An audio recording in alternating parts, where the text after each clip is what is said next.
Assalamualaikum warahmatullahi wabarakatuh. Hari ini saya akan bercerita tentang pahlawan yang paling saya kagumi dalam sejarah perjuangan Indonesia. Ia adalah sosok yang pantang menyerah dan teguh dalam pendiriannya. Siapa lagi kalau bukan Jenderal Sudirman? Ia adalah pemimpin tertinggi pertama dalam sejarah ketentaraan Indonesia.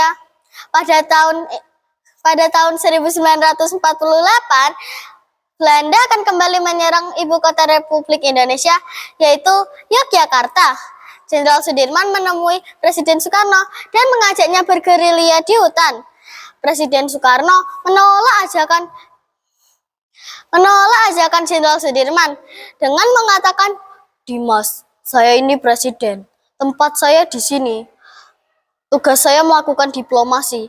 Ini jalan perang saya. Maka, kalau Dimas itu seorang tentara, maka tempat Dimas adalah di medan pertempuran. Jika di sini ataupun di hutan sama saja. Saya memiliki dua kemungkinan, dibunuh juga. Jika ini di Republik Indonesia, maka Soekarno tidak akan pernah takut mati." Akhirnya, Jenderal Sudirman menerima keputusan Presiden Soekarno.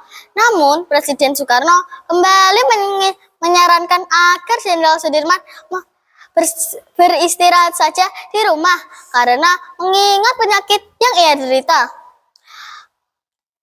Akan tetapi, Jenderal Sudirman menyangkalnya. Yang sakit adalah Sudirman, Pak Presiden.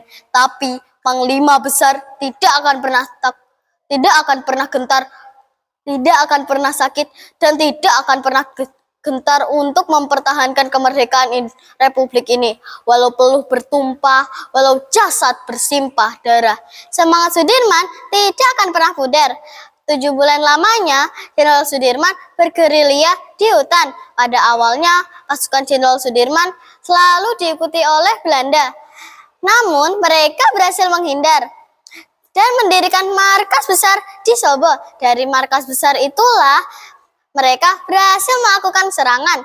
Pada tanggal 1 Maret 1949, di sela-sela peperangan, Jenderal Sudirman mengemukakan pidatonya melalui radio, yang saat itu dijadikan sebagai sarana komunikasi dalam perjuangan. "Merdeka, di sini saya Panglima Besar. Di sini saya Panglima Besar Jenderal Sudirman memberitahukan kepada komando-komando bawahan Panglima Tentara seantero Jawa dan kepada komando-komando bawahan Panglima Tentara seantero Jawa dan kepada tentara Belanda, bahkan seluruh dunia, bahwa Tentara Nasional Indonesia masih ada, kuat, dan bahkan menguasai seluruh wilayah Indonesia. Merdeka, merdeka, merdeka."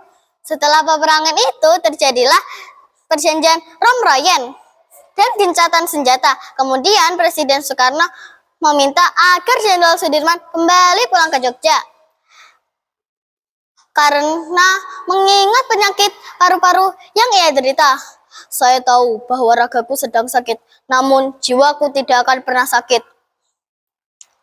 Untuk mempertahankan kemerdekaan Indonesia ini, maka dari itu, anak-anakku, tentara Indonesia, kamu bukanlah sekedar sewaan. Kamu adalah prajurit berideologi yang sanggup melawan untuk pelukuran tanah air.